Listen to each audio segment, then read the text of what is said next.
אוקיי, התחלנו. אמ, טוב, אז ככה, אני קראתי שם, אמרתי שאני אדבר על פוליאמוריה תעסוקתית. מישהו זה הטריג אותו? למה קראתי לזה ככה? כי בעצם, זה נתחיל בדבר תורה. בעצם, המצופה מבן אדם היום, גם בתחום הזוגי וגם בתחום המקצועי, תכף אני אסביר את הזה, כאילו, בתוך הדבר הזה כלול המון המון דברים. אה, זה רעיון שקראתי פעם אצל הרב זקס, שבעצם בזוגיות מצופה זה גם איזשהו ברית עם בן אדם, גם אהבה רומנטית, גם משיכה מינית, גם גידול ילדים, גם עסק, זה מיליון דברים שאמורים להיות בבן אדם אחד. ולפעמים זה לא עובד, אתה לא מוצא בן אדם אחד שאת כל הדברים האלו. בסדר? אז זה המשל, והיום אנשים גם מנסים לפרק את הדבר הזה לגורמיו. של אפשר להביא ילדים כך מפה, ואתם מבינים מה אני מתכוון. וגם בתעסוקה בסוף קריירה זה או אנשים מגדירים את עצמם על פי מה שהם עובדים בו ועל פי אה, וכאילו מה אתה עושה, נכון? אנשים שואלים מה אתה עושה, ולפעמים בן אדם מוצא בדיוק את התעסוקה המושלמת שהיא גם מפרנסת אותו, גם נותנת לו משמעות, גם יש שם צוות טוב, גם זה קרוב לבית, ולפעמים לא, ולפעמים לא,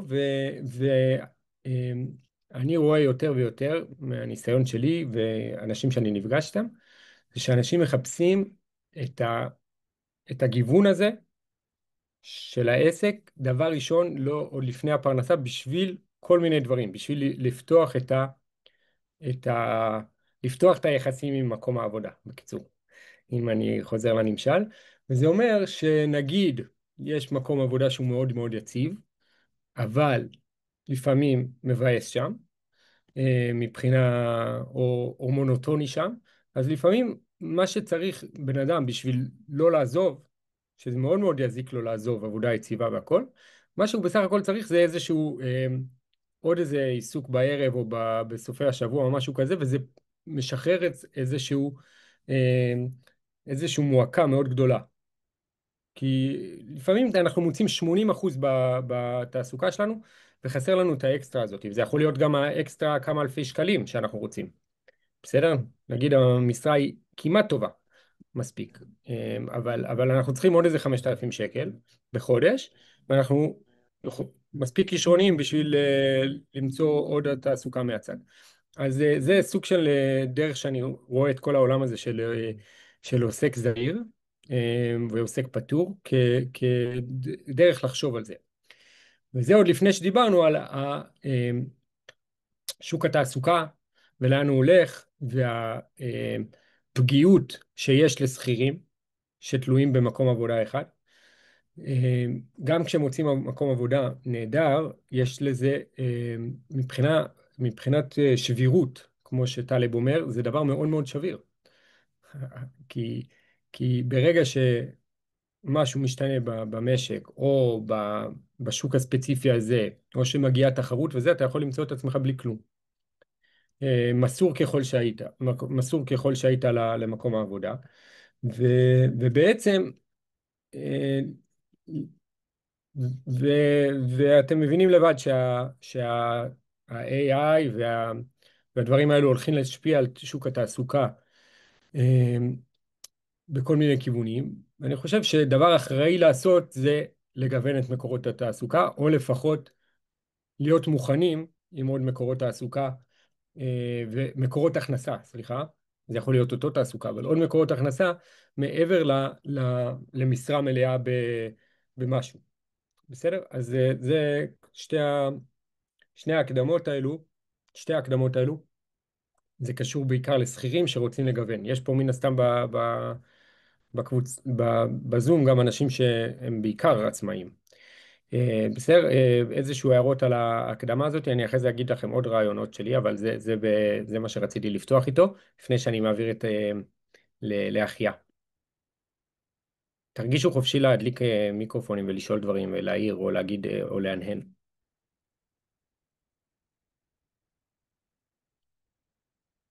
אוקיי, אני רואה את זה כהנהון. טוב, אחיה, טוב, אמ, ערב טוב לכולם. אז אני עוד לפני ההקדמה של אלישב, המסלול חיים שלי הוביל אותי לשני מקצועות שהם גם שונים וגם מתחברים. אז בהכשרה שלי אני עובד סוציאלי, עבדתי 3 שנים בתור עובד סוציאלי, ולפני שהייתי עובד סוציאלי עשיתי תואר בחשבונאות, ובשנתיים האחרונות אני משלים את ההכשרה של ראיית חשבון. זה כולל מבחנים, זה כולל התמחות, זה כולל עבודה בתור שכיר במשרד. אה, עכשיו, מהנטייה שלי אולי בתור עובד סוציאלי, אז בעבודה קצת השתלטתי על כל הסיפור של עסקים, עסקים מורשים, עסקים פטורים, וכשהגיעה הרפורמה של העסק זעיר בסוף 24, אז בעצם המנהל שלי נתן לי יד חופשית, תתפעל, תעביר את מי שאתה רואה לנכון, ומאז זה מה שאני עושה, גם באופן פרטי יש לי עסק קטן, אז גם אני עושה את זה לפעמים באופן פרטני, אבל בגדול אני מאוד אוהב את זה, כי אפשר לעבוד על חברה נגיד הרבה שעות, וזה יהיה עבודה יותר משעממת. כשפוגשים אנשים, כל אחד והסיפור חיים שלו, אפשר להתאים משהו, ותמיד הפגישות מעניינות, ומעבר ל... מעבר לעניינים הטכניים והבירוקרטיים שצריך לסדר, אז יש גם בני אדם, זה השילוב שאני אוהב. אז אני אתחיל במצגת, תגידו לי אם רואים. רואים את זה, לישב? רואים, אבל רואים את הכל, תעשה הגדלה. שנייה.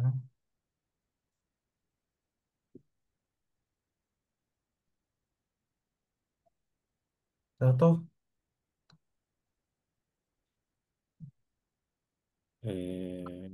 כן, סבבה. אתה יכול לעשות כאילו מסך מלא? שנייה, אני מחפש את זה.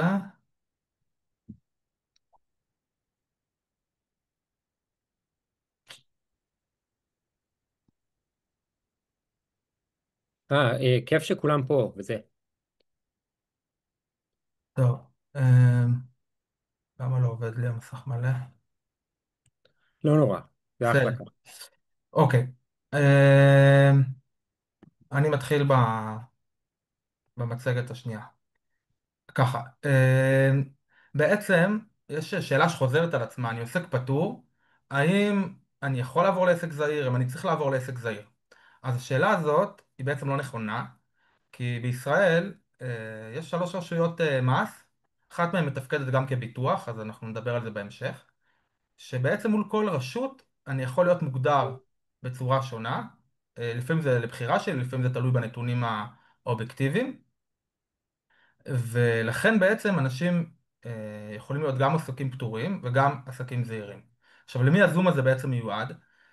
בתוך הקטגוריה של מע"מ ומס הכנסה, כשנעבור לקטגוריות, אני אגיד הזום הזה ברגע שבן אדם מוגדר בתור משהו מסוים, זה פחות רלוונטי כי ההתעסקות היא יותר מסובכת, גם ללקוח, גם לרואה חשבון, וכדאי ייעוץ מקצועי. פה מה שאנחנו מנסים לעשות זה להראות שמי שיש לו את היכולות, הוא יכול בעצם להתנהל מול כל הרשויות באופן עצמאי.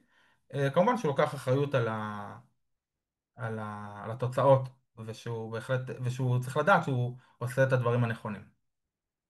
אז מה שנעשה, נעבור על 3 הרשויות, קודם כל מבחינת ההגדרה, והשלב השני יהיה איך אני מתנהל מולם, בהתאם ספציפית למה שאנחנו מגדירים פה, שזה אנשים שהם בעלי עוסק פטור במע"מ ובמס הכנסה עסקים זעירים. אז אני מתחיל. כמו שאלישב אמר, אם יש שאלות באמצע, תעצרו אותי, תכתבו בצ'אט. אלישב יהיה אחראי להגיד לי על זה. אז במע"מ יש 2 הגדרות, עוסק רגע, מורשה. רגע, אני רוצה להגיד משהו. כן. תחזור שקף אחד אחורה. אוקיי. קודם כל, רק תתבוננו בשלושה האלו. כי להבין כל אחד את התפקיד שלו, לפני שהפרטים, תנסו לחשוב שנייה מה התפקיד של כל אחד, זה יעשה לכם סדר ממש גדול.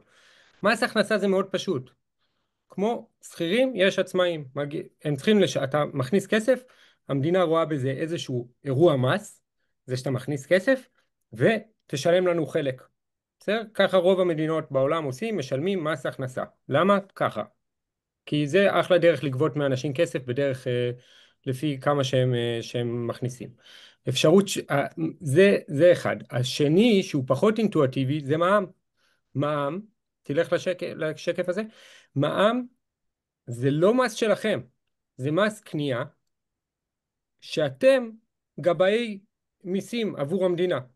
אם אתם עוסקים, אם יש לכם עסקים, המדינה במקום לקחת כל אחד ולהגיד לו תביא את כל הקבלות שלך ותשלם לנו 18% על זה, היא נופלת על בעלי עסקים ואומרת אתם תגבו לנו מיסים. זה לא קשור להכנסה שלכם, זה קשור להוצאה של מי שקנה אצלכם, ואתם בסך הכל גבאי צדקה, קופה של המדינה. אתם מבינים? זה ממש לשים חומה סינית בין מס הכנסה למע"מ, למרות שזה נשמע אותו דבר, אין קשר. אין קשר. ואז זה הפתח ללהבין מה ההבדל בין זעיר לפטור. עכשיו, ביטוח לאומי זה ביטוח. אתם רוצים לקבל דמי לידה, רוצים לקבל מילואים, רוצים לקבל נכות, כל הדברים האלו, זקנה, צריכים לשלם על זה ביטוח. וגם אם אתם לא רוצים, אתם רוצים שיהיו מילואימניקים, אז אתם צריכים ש... שיהיה כסף בקופה של הביטוח הלאומי. ולכן זה משהו שלישי. אוקיי, עכשיו תמשיך. אוקיי, מעולה. אוקיי, אז בע"מ יש שתי הגדרות. עוסק מורשה, זה בעצם מה שאלישב דיבר, שהוא צריך להיות גבאי של המדינה על ה-18%. זה כל עסק שיש לו מחזור הכנסות מעל 120 אלף שקל בשנה. עכשיו חשוב לשים לב אה, להבדל בין הכנסה לבין רווח. חלק מההגדרות של הרשויות השונות הן קשורות להכנסה שלנו. זאת אומרת, כמה כסף קיבלתי בלי קשר להוצאות שלי, ויש הכנסות ויש קטגוריות שקשורות לרווח. יש לי הכנסות, יש לי הוצאות, ההפרש ביניהם זה הרווח. אז במע"מ, הקטגוריה של ה-120 אלף שקל זה קשור להכנסות, לא, אין פה שום קשר להוצאות. אז כל עסק או חברה שנדבר על עסקים, כל עסק שהוא מעל 120 אלף שקל הוא חייב להיות עוסק מורשה, אף אחד לא שואל אותו. לגבי עוסק פטור, אז שוב, בתור ילד, אפילו אני חשבתי יש כזה מושג עוסק פטור, פטור ממיסים. אז זה לא שהוא פטור ממיסים, הוא באמת פטור מהגבייה של המע"מ. מי יכול להיות עוסק פטור? זה מי שיש לו מחזור הכנסות פחות מ-120 אלף שקל, וגם מישהו, מישהו לא מישהו אין לו הכשרה מקצועית שהיא מחייבת להיות עוסק מורשה. בעצם אפשר להסתכל על זה בצורה הפוכה, ככה אני אוהב להסביר את זה. בעצם כולנו חייבים להיות עוסקים מורשים במובן מסוים. כי כל רכישה שבן אדם עושה במדינה הוא צריך לשלם מע"מ.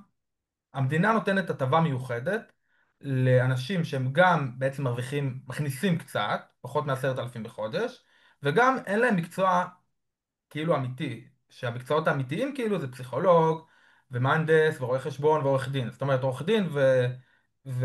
ורואה חשבון ומהנדס, גם אם יש להם עסק קטן מהצד, הם חייבים לגבות מע"מ. ואנחנו מתרכזים פה בזום, עכשיו אני מדגיש, רק על מי שעוסק פטור. עוד מעט נראה מה ההתנהלות שדורשת. עוסק מורשה, ההתנהלות היא הרבה יותר מסובכת. בעצם כל הכנסה וכל הוצאה אני חייב לחלק אותה לשתיים. יש את החלק שעובר אליי, ויש את החלק שאני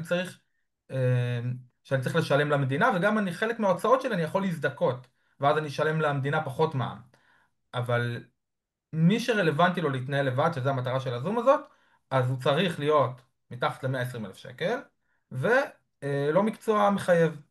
עכשיו לעיתים, וזה תחום אפור, יש אנשים שיש להם הכשרה מקצועית, אבל בהגדרה כשהם פותחים את העסק, הם אומרים אני בכלל עושה משהו אחר. עכשיו אם הם באמת עושים משהו אחר, מעולה. אם הם בעצם עוסקים בתחום העיסוק, נגיד מהנדס נותן שירותי ייעוץ של הנדסה, והוא טען שהוא משהו אחר, זה כבר יכול להיות שיום אחד מע"מ יישב עליו, זה תמיד.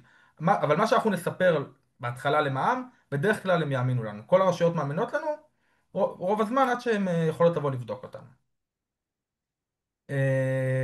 אני עובר אז זה הגדרה של מע"מ, שיש בו עוסק מורשה מול עוסק פטור. אני עובר למס הכנסה. אה, מס הכנסה, יש בו גם חלוקה דומה מבחינת התקרה שהיא דומה למע"מ. זה קצת מבלבל, מצד שני זה גם עוזר לנו לדעת שאם אנחנו עוברים את התקרה שיש אותה תקרה. אז בעצם את העסק זעיר אם שנייה נוריד אותו עד סוף שנת 24. כל העסקים, כל מי שהיה לו עסק, גם אם הוא הכניס 1,000 שקל בשנה או 500 שקל בשנה, הוא היה צריך להכין דוח רווח והפסד, לכתוב כמה הכנסות היו לו, כמה הוצאות היו לו, ואז מס הכנסה יודע על מה למסות אותו. אמ, מה היה החיסרון בזה? ש... שלהגיש דוח רווח והפסד, יש בזה רמת מורכבות יותר גבוהה מאשר העסק זעיר שעוד מעט נדבר עליו.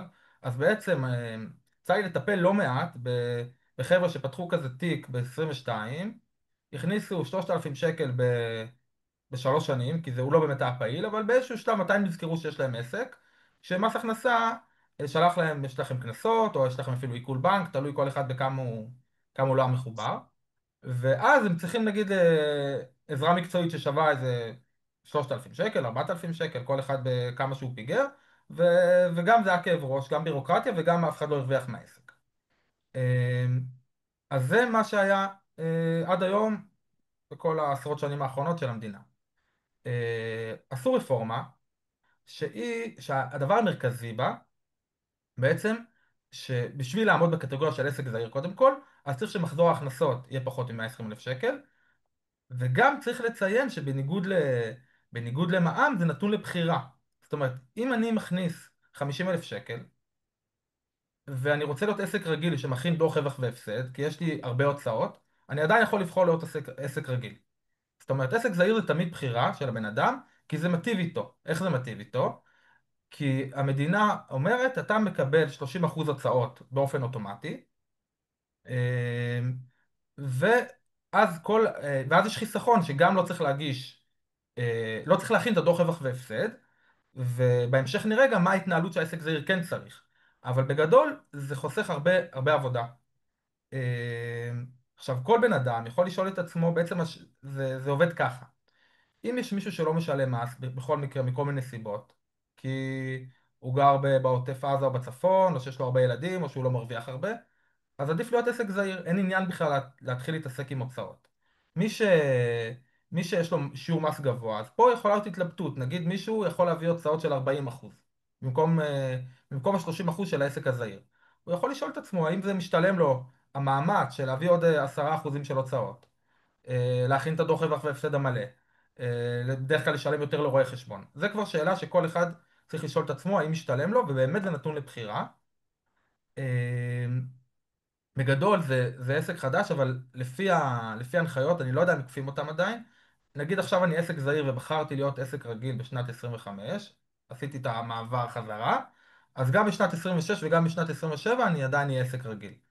אני לא בטוח שהמערכות עדיין על זה, שכן יכול להיות שכן אפשר לשחק עם זה יותר כי זה חדש, אבל, אבל זה בעיקרון ההנחיה. זאת אומרת, לא רוצים שכל שנה בן אדם ישחק עם זה, אלא צריך להחליט כאילו את השנה הנוכחית ועוד שנתיים קדימה.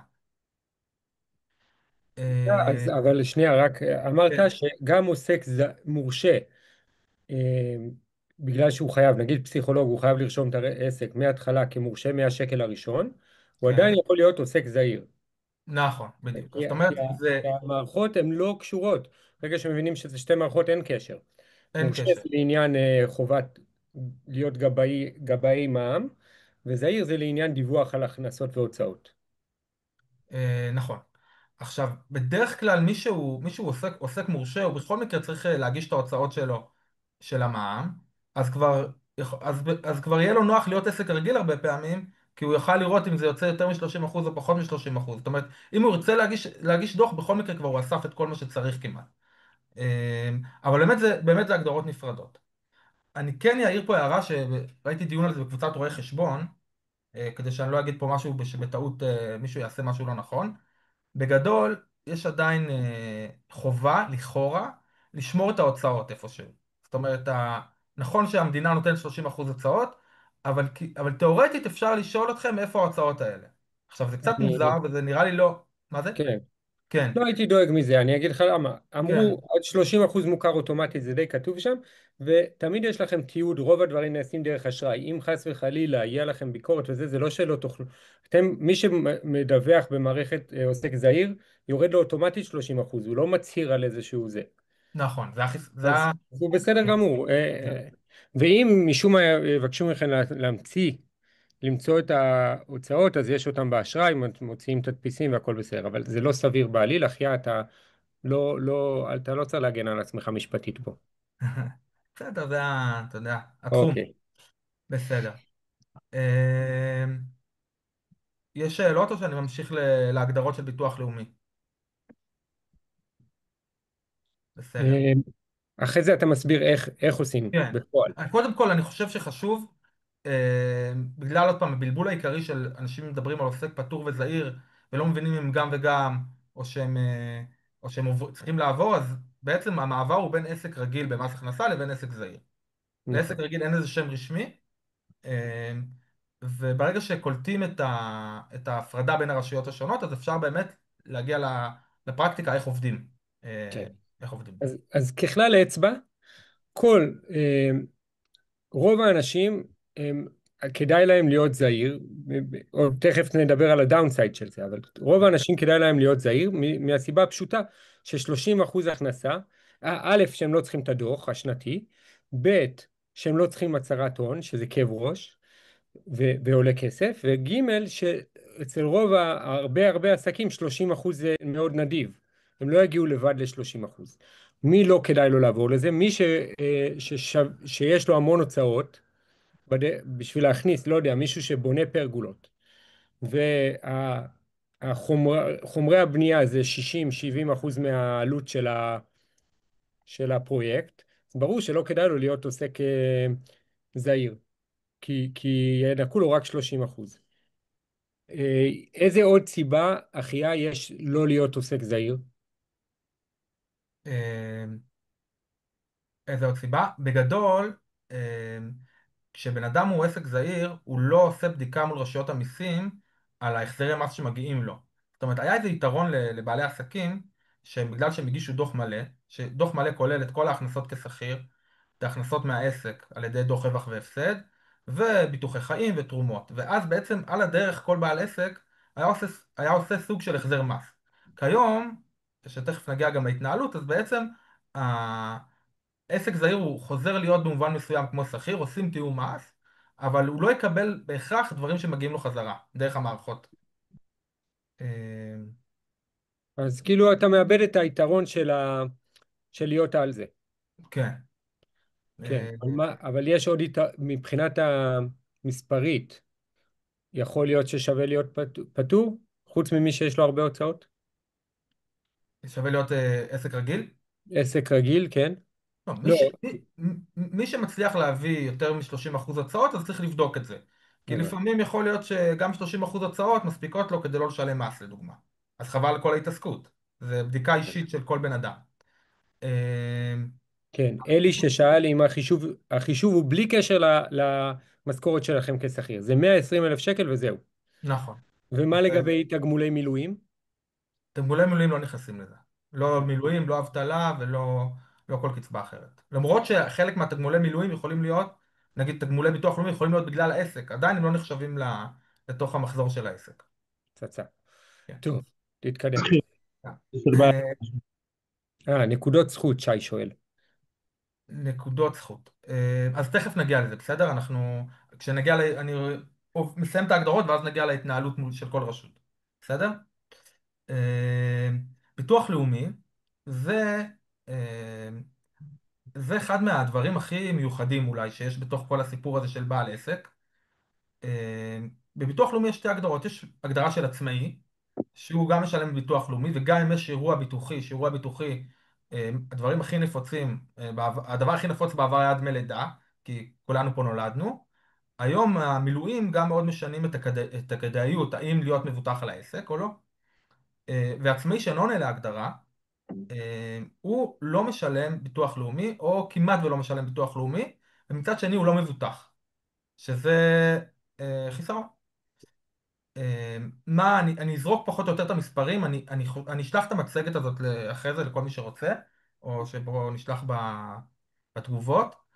מה שחשוב לדעת זה לא לזכור עכשיו בעל פה מה בדיוק המספר נגיד של מי יכול להיות עצמאי, כמה שעות הוא עובד, אלא מה שחשוב להכיר שיש את המושג הזה, זאת אומרת אני יכול להיות בעל עסק ולא לשלם בכלל ביטוח לאומי, ואני יכול להיות בעל עסק לא לשלם קצת ביטוח לאומי ולא להיות מבוטח, או להיות בעל עסק ולשלם ביטוח לאומי, שהביטוח לאומי על עסק הוא מאוד מאוד יקר, כי מי שלא יודע, המעסיק שלנו, הוא משלם עלינו ביטוח לאומי ביחד איתנו. ובעצם כשאני עצמאי אני צריך לשלם גם את החלק שלי וגם את החלק לכאורה של המעסיק. אז הביטוח לאומי, השיעור מס שלו הוא 7.7% למי שמרוויח מתחת ל-7,500, כולל ההכנסה כשכיר, וזה 18% למי שמרוויח מעל 7,500, 22. זה מאוד מאוד גבוה. עכשיו, אה, בגדול סיימנו את ההגדרות. אני רוצה שנייה, להגיד, רק תגיד בכלל אצבע כמה זה, מתי אתה חייב להיות, לשלם ביטוח לאומי, מעל איזה סכום חודשי? אה, רווח, בביטוח לאומי אנחנו מדברים על רווח, 3,100 ומשהו חייבים לשלם, עד 6,200 זה יחסית שיעור נמוך, ומעל זה כבר חייבים להיות מבוטחים, מעל רגע, 6,200. רגע, תגיד מספר אחד שמעליו אני עונה להגדרה בוודאות. 6,200 ומשהו.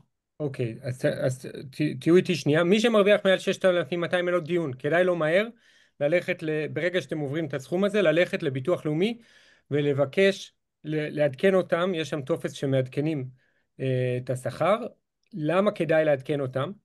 כי אם כי, לא, כי אם נגיד אתם יוצאים למילואים, אז אתם מקבלים על זה, כי שילמתם.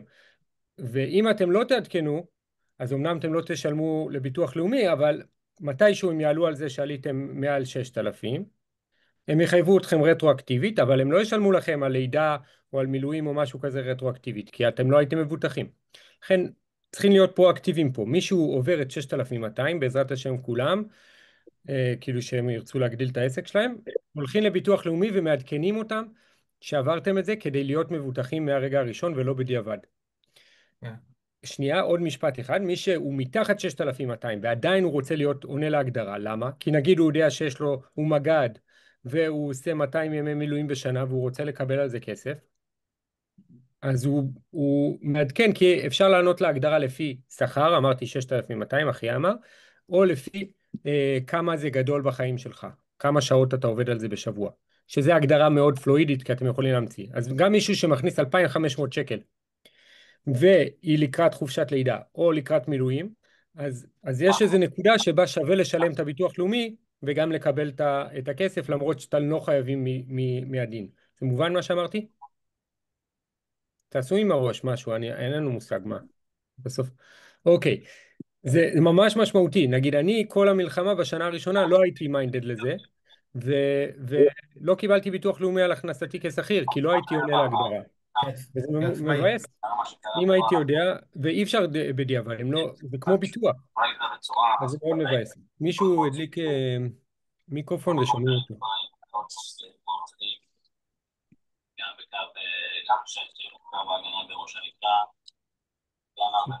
אחיה, זה אולי אצלך? לא, אלישב אתה יכול להשתיק? כן, אבל להשתיק זה מאוד ביטוי כן, חריף. להשתיק ואז אנשים יכולים לחזור. כן. אפשר אוקיי, אז אנחנו שאלה? ממשיכים. אפשר אז שאלה? כן, היי. מי היי אחי, ששואל היי שאלה אלישב. שכן ידליק מצלמה, כי אנחנו לא יודעים מי אתה. אם אני אפשר. יכין זית. יכין, וואו. מה קורה? שלום. שאלה, אני מצטער אם אני מחזיר אתכם טיפה אחורה, אני פשוט כזה, היה לי פה בלת"מים ולא הצלחתי להיכנס בזמן. נגיד שעברתי את ה-6,200, אבל כאילו זה מתייחס לפריסה שנתית, כאילו שאם אני מחלק את כל ההכנסות על כל השנה זה 6,200, או שברגע שהתחלתי להכניס 6,200. אוקיי, מעולה. אז ביטוח לאומי יש בו משהו קצת מתוחכם, כי הוא על בסיס חודשי, אבל בגלל שבעצם העסק פועל כל השנה ולפעמים מרוויחים יותר ולפעמים פחות, אז זה בעצם עניין שלוקחים את כל הרווח הנקי השנתי ומחלקים את זה ל-12. זאת אומרת, ביטוח לאומי הרבה פעמים ידבר איתך רק בדיעבד.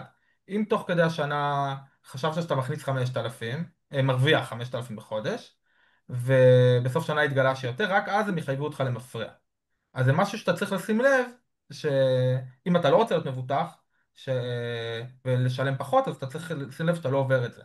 אבל אם יש חודש אחד שהרווחת 20,000 זה בסדר, כאילו הם לא יסתכלו על החודש הזה בנפרד. כל כן. עוד שאר החודשים הם נמוכים. טוב, רוב האנשים יכולים להקטין ראש ולקוות שלא לעבור את הדבר הזה ושזה, לא, אבל כאילו להגיד חצי שנה לא כל כך הרווחתי, ואז פתאום הרווחתי 15 בחודש. אז אם העסק שלך היה פתוח מתחילת השנה, אז יחלקו את זה לכל אוקיי. החודשים של השנה. מי שפתח עסק באמצע שנה, יחלקו את זה רק מהחודש שהוא פתח את העסק. הבנתי. שלב. עכשיו אה, אני רוצה, הצעירה, אנחנו תכף נדבר על ההתנהלות, אני רוצה להגיד משהו מבחינת באמת אני חושב שזו הנקודה להגיד מבחינת ההתנהלות של המיסים. ככה, בגדול אנשים שאין להם הרבה ילדים או לא גרים נגיד אין להם זכאויות למס, לא גרים במקומות שהם באמת עוטף או רצועת עזה או אילת או דברים כאלה, הם בעצם מעל 10,000 שקל, רוב האנשים ישלמו 20% מס הכנסה, אני מדבר על מספרים מוערכים, ו-12% ביטוח לאומי, וזה מהכנסה ברוטו, זה אומר שאנחנו מאוד מהר מגיעים למדרגת מס משותפת של 32%, שליש מההכנסה שלנו זה המון כסף.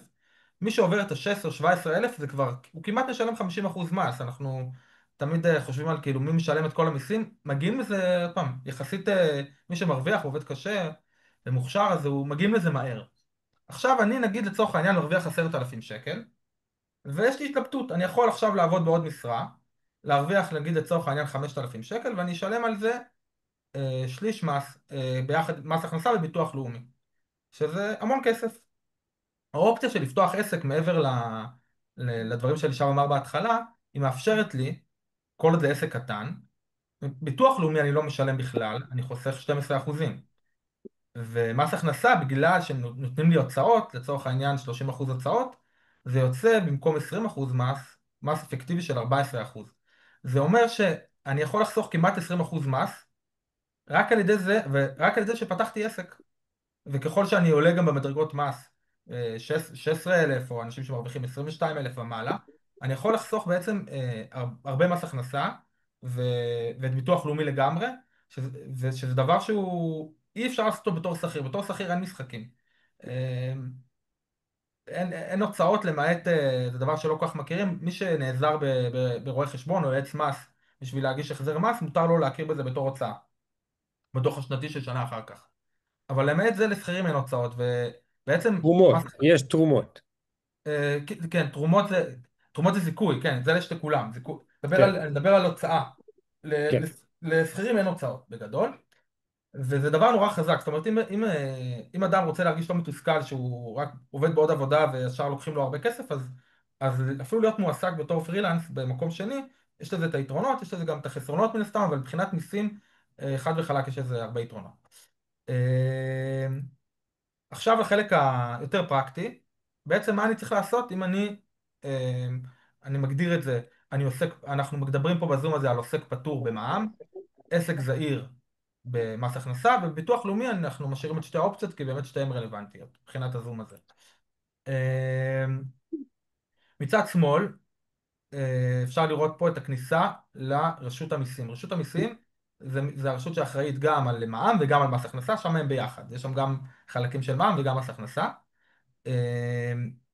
אמרתי לאלישב בשיחה המקדימה, שאני חושב שמי שרוצה להתנהל לבד, הייתי יכול לעשות פה ממש מין שקופית אחרי שקופית, איך בדיוק נגיד פותחים עסק, או איך בדיוק מדווחים. אני יכול לעשות את זה בעתיד, אבל אני חושב שכרגע מי שרוצה להתנהל לבד, הדבר החשוב זה היכולת להבין מול מי אנחנו עומדים, ואז כל פעם לקרוא על זה, רגע, אני לא זוכר מה זה עצמאי שאינו עונה להגדרה בביטוח לאומי, אני אקרא על זה קצת, אני אסתכל על השעות, אני אסתכל על ההגדרות של הרווח שם.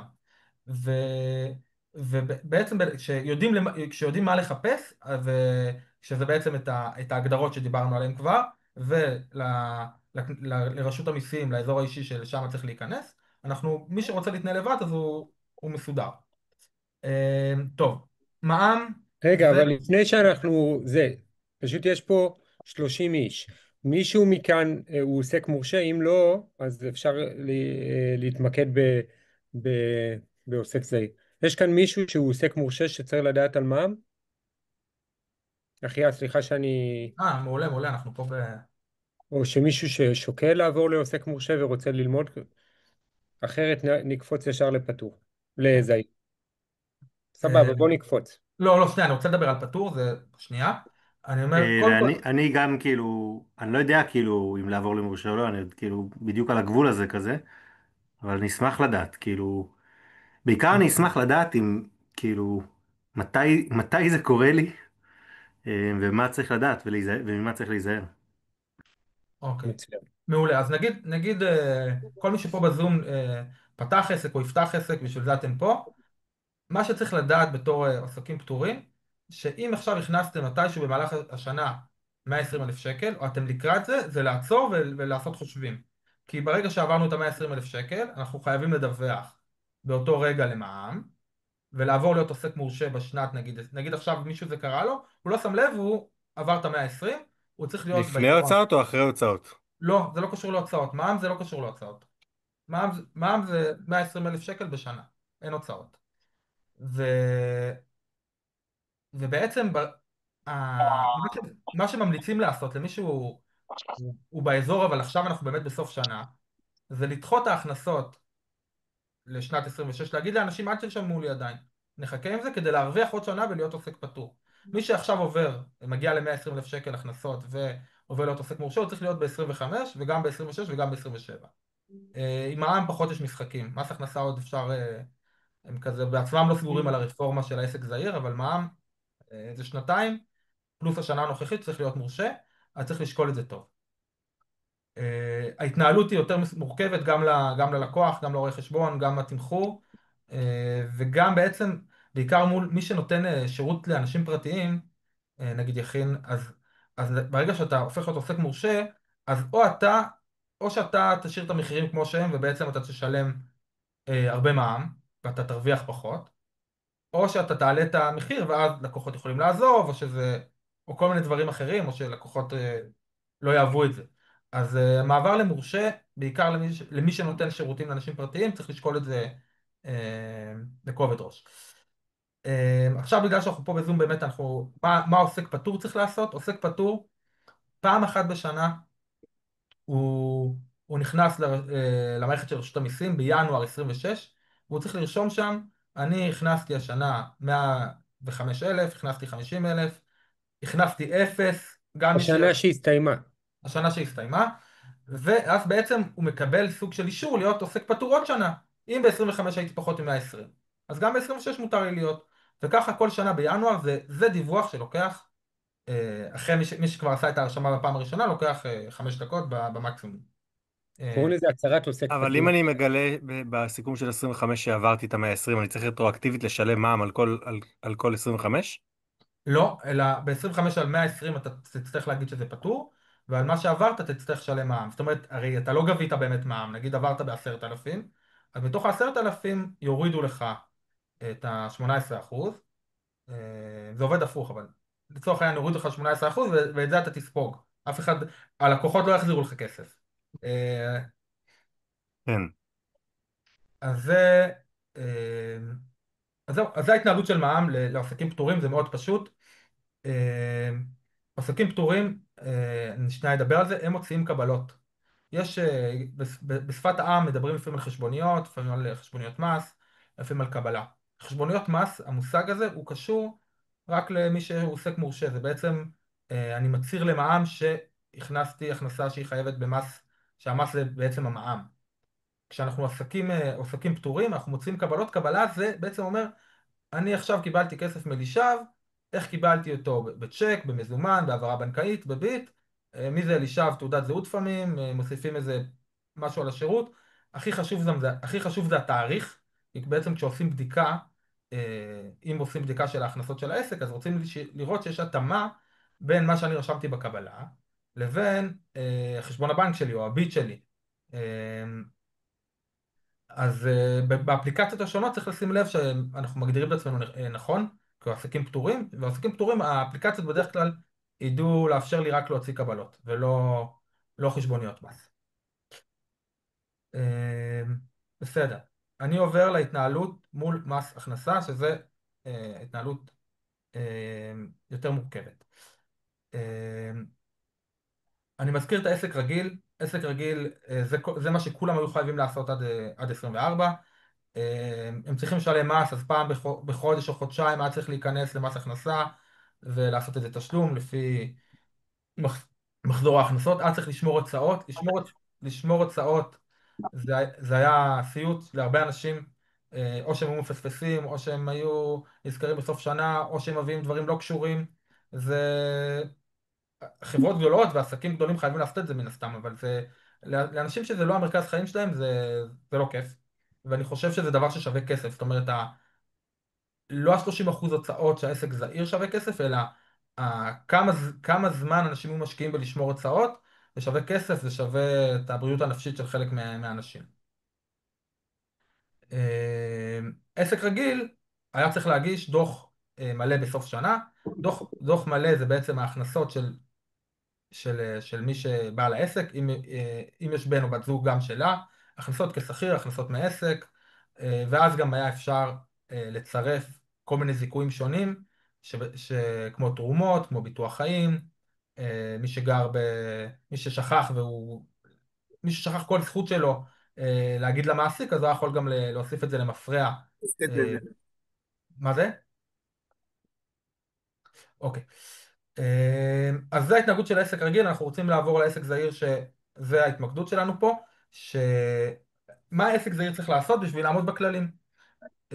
עסק זעיר, בעצם מבחינה רעיונית הפכו אותו להיות כאילו זה עוד הכנסה כשכיר, לא מבחינת המהות של זה, אלא מבחינת איך אני אמור להתנהל מול זה. אז מערכות של תיאום מס זה מערכת שנמצאת ברשות המיסים, אני חושב שרוב האנשים פה עשו את זה פעם תיאום מס בחיים שלהם, פשוט מכניסים את העסק זעיר בתור עוד הכנסה. עכשיו בניגוד להכנסה כשכיר, שאם אני אומר הכנסתי 10,000 שקל, אז זה מה שאני אמוסה, אז המערכת באופן אוטומטי, בגלל שאני בעל עסק זעיר, אני מקבל 30% הוצאות, וגם אם אני רושם שהכנסתי 10,000 שקל מהעסק, אז המערכת תמסה אותי רק על 7,000.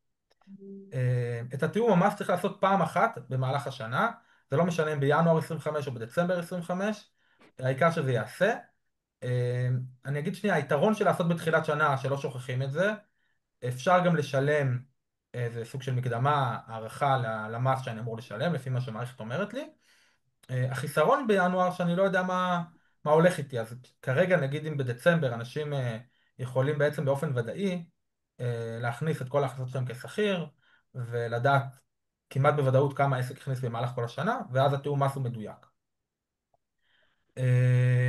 מה החובה בסוף שנה של עסק זעיר? צריך להגיש דוח מקוצר בין ינואר למרץ עד שנת 25. בדוח, רגע, אחיה, תחדד, מתי מותר לעשות את התיאום מס מתי שרוצים במהלך השנה? כן, כדאי לא בסוף דצמבר שהמערכות שם יקלטו את זה כמו שצריך, אבל בגדול מהראשון לינואר עד 25 בדצמבר אפשר לעשות ומתי את התיאום. משלמים? אוקיי. מתי משלמים? אפשר לשלם במהלך השנה סוג של מקדמה, כמה ש...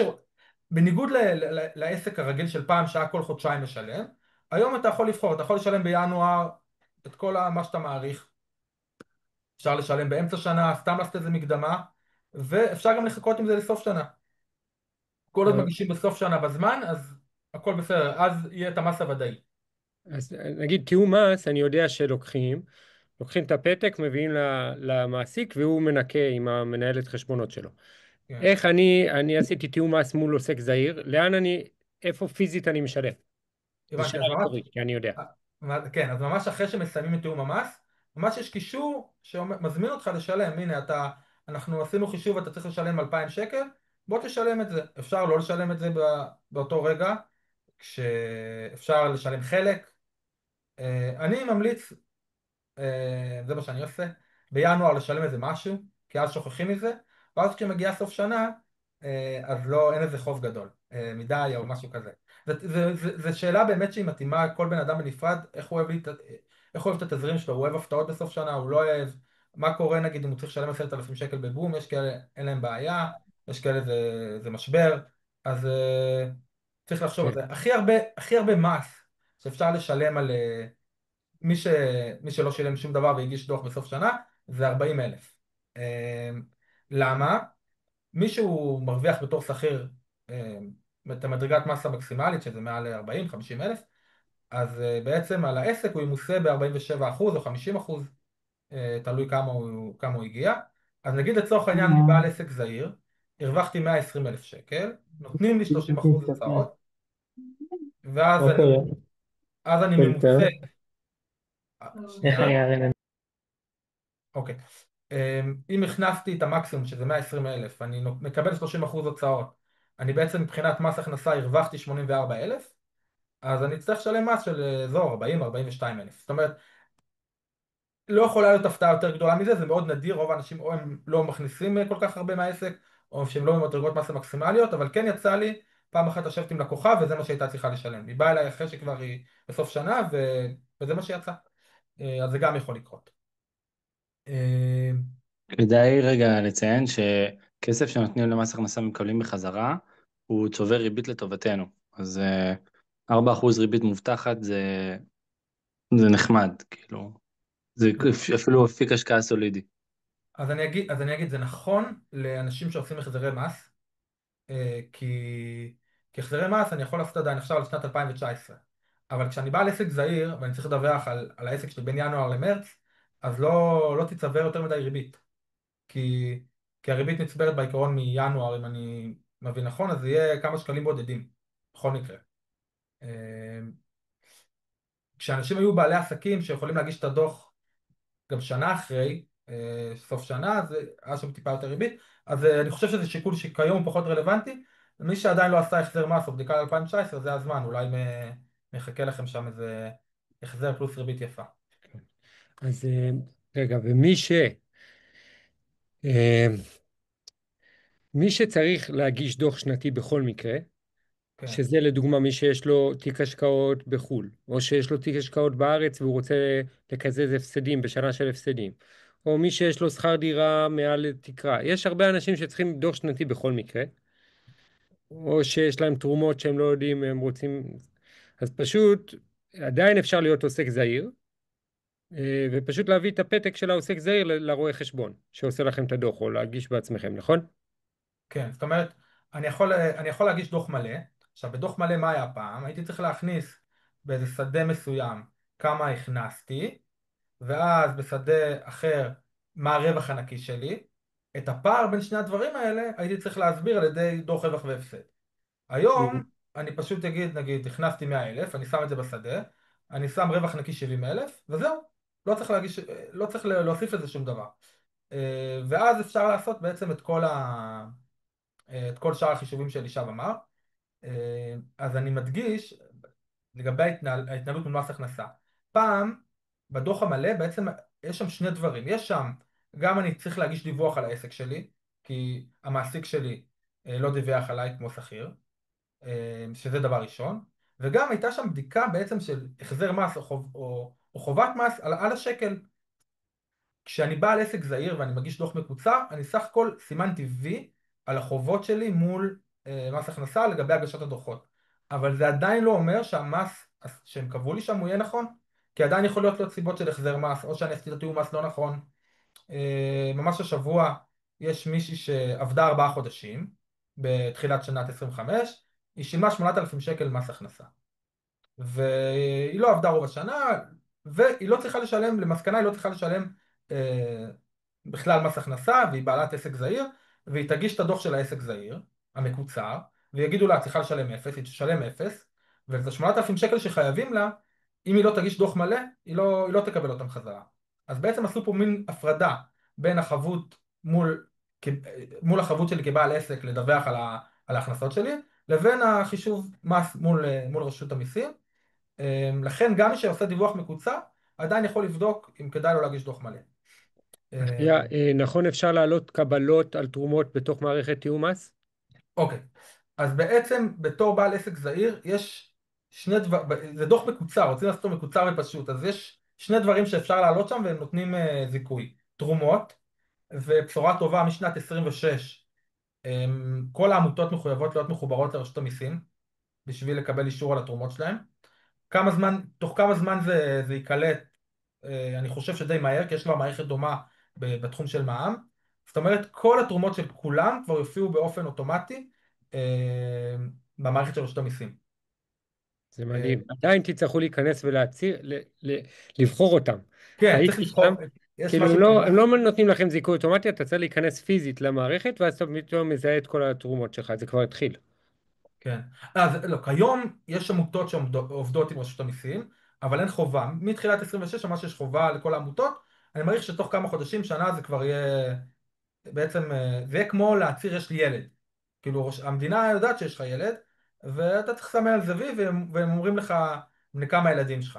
וזה יהיה משהו דומה. זאת אומרת, עמותה לא תוכל לקבל את האישור של סעיף 46 בלי שהיא תעבוד דרך כן. המערכת שמסוכנת עם רשות המיסים. ואז זה מאוד משנה על מי התרומה יוצאת, על הגבר או על האישה, נכון? על בני הזוג. כי עד אה, היום, כשמגישים דוח שנתי, אז הרואי חשבון יודעים לערבב את זה, נכון, נכון? נכון. והיום אתה חייב שזה יהיה על שמך.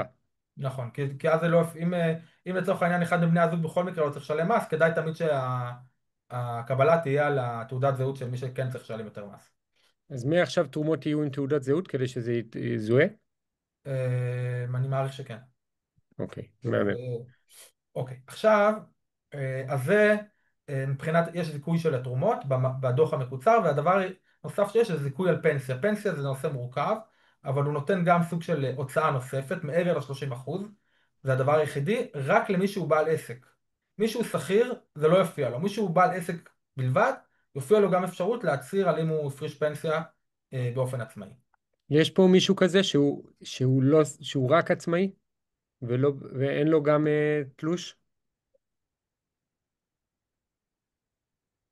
לא. אז יש תלוש בקטנה, כאילו, כמה תלושים בקטנה. השאלה היא גם לגבי קרן לי אין תלוש השתלמות. בכלל. נדבר על קרן השתלמות. למי שאין תלוש בכלל, אז לי הוא אין תלוש מצהיר על בכלל. הפנסיה. אז יכין, אז אתה צריך להכיר את זה שאתה צריך להצהיר על ההפקדות הפנסיוניות שלך, שאני אדבר על זה עוד אחרי האחייה, דרך המערכת, כי אחרת, כי זה מזכה אותך גם במס. אז אני מסכם את אחייה. 30% עם או בלי הוצאות. תרומות לכולם. מעבר ל-30% אתם יכולים להוריד תרומות. מעבר לזה, אם אין לכם הכנסה כשכיר בתלוש, אתם יכולים להצהיר על פנסיה עד איזשהו רף מסוים לקבל החזר. בגדול 35%, נכון? כן, בסדר. כי, כי למה? איך תזכרו את זה? כי להפריש לעצמכם לפנסיה זה צדקה, זה כמו לתת תרומה לעצמך הזקן. אז מקבלים על זה זיכוי 35%. אוקיי. בסדר, התנהלות מול ביטוח לאומי היא מאוד פשוטה. יש קוד של ביטוח לאומי שצריך להקים הוראת קבע בחשבון בנק, ומי שצריך לשלם, מי שצריך לשלם זה עצמאי, או עצמאי שאינו עונה להגדרה אבל נמצא בין 3,000 ל-6,000, הוא משלם 12%, שזה לא שיעור מלא. צריך להקים הוראת קבע, זה כל חודש יורד, לא משחקים עם זה. מה שקורה שבסוף שנה, אם שילמתם יותר מדי, אז תקבלו החזר באופן אוטומטי, ואם שילמתם פחות מדי, תקבלו דרישה לתשלום. צריך לשים לב שהדרישה לתשלום, אם שילמתם פחות מדי במהלך השנה, היא לא יורדת מההוראת קבע באופן אוטומטי, צריך ליזום תשלום. ובביטוח לאומי, בעיקר דיברתי עם מישהי ממחלקת דמי לידה בביטוח לאומי, כדאי להגיע לקראת אירועים ביטוחיים בלי חובות לביטוח לאומי, כי אז הם יכולים לעשות בעיות. טוב, לישב פה, זה כבר שלך. אוקיי. רגע, מישהו נכנס? שנייה. טוב. אז רק תסתכלו על השקף הזה ואז יהיה אפשר להוריד את המצגת. תסתכלו, תנצרו אותה בלבכם. נראה לי אפשר לכבות.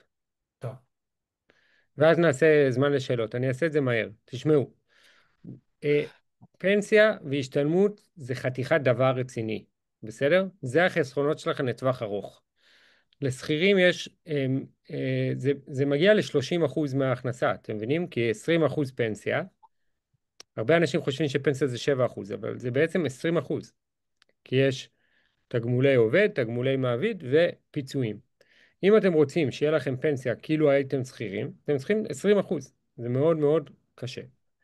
אחרי כל המיסים שאחיה דיבר עליהם, אז אומרים לכם עוד 20% לשים בפנסיה. חוץ מזה, השתלמות זה עוד 10% אם הייתם שכירים. אז יש פה 30% שזה. למה זה כל כך חשוב להכיר את זה? כי אנשים עושים חשבון, רגע, כשכיר אני מרוויח 15,000 שקל. ככה וככה, ככה וככה לקוחות פרטיים, אני מגיע ל-15,000 שקל. זה טעות, אני יודע שאתם יודעים שזה טעות. אני אגיד לכם עד כמה זה טעות, צריכים להוסיף לפחות 40% בשביל שזה יצדיק את המעבר. בשביל להיות ברייק איבן עם תלוש של 15, אתם צריכים עוד 40% יותר, שזה, כמה כסף זה? 21,000. 21,000, כן? וואו. בשביל להרוויח, בשביל לצאת לעצמאות מתלוש של 15, אתם צריכים להגיע ל-21,000. וזה רק בשביל להשוות את התנאים. בשביל להשוות את התנאים, בסדר? למה זה?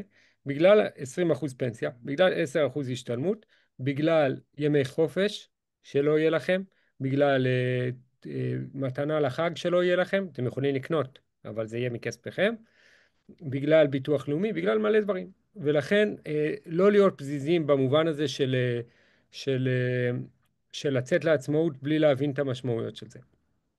מה הכי גרוע? לצאת לעצמאות ולא להפריש לפנסיה ולא להפריש להשתלמות.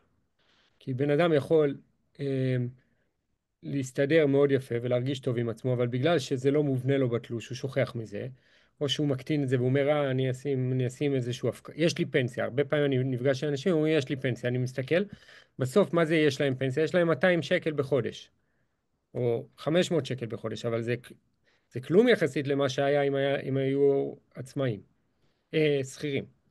בסדר? להתייחס לזה מאוד ברצינות. מי שככל שהשכר שלכם, ההכנסה שלכם כעצמאי, סליחה, הפרנסה שלכם כעצמאי הופכת להיות יותר ויותר משמעותית, וזה לא סתם nice to have, אז זה הזמן להתייחס לדבר הזה כאילו צריכים להפקיד עליו פנסיה. משתי סיבות. בסדר, נגיד מישהו מרוויח 15, והוא מביא עוד 2,000 מהעוסק פטור, לא נורא, בסדר? אבל אם זה מתחיל להיות עוד 10 מהעוסק פטור, אז זה אחוזים ניכרים מההכנסה שלו. ואם הוא לא יפקיד לפנסיה על הסכום הזה, יקרו שני דברים בעייתיים. אחד, הצבירה לקראת הפרישה היא לא תהיה בהתאם, כי בסוף בשביל לפרוש בכבוד צריכים לחסוך לאורך שנים בהתאם להכנסה שלך. ואם יש רכיב עצום מההכנסה, שזה ההכנסה מהעסק, שלא הופקד עליו במשך 30 שנה, בסוף יהיה לזה משמעויות. זה אחד. הסיבה השנייה זה הביטוח. כפי שאתם יודעים או לא יודעים, שכר שיש עליו פנסיה הוא מבוטח. מה הכוונה? מישהו שמרוויח 15,000 שקל, אפילו חודשיים, ואז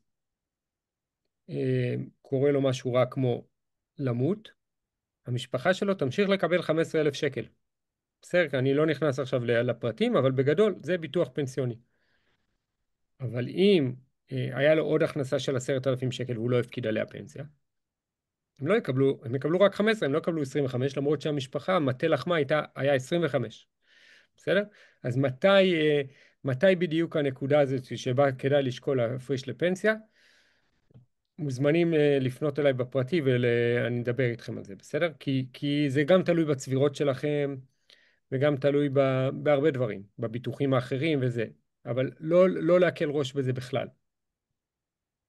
אם זה עוד איזה דמי כיס, אז אין בעיה, אבל אם זה משהו משמעותי, לא להקל בזה ראש. עכשיו, השתלמות. עד כאן יש שאלות על פנסיה?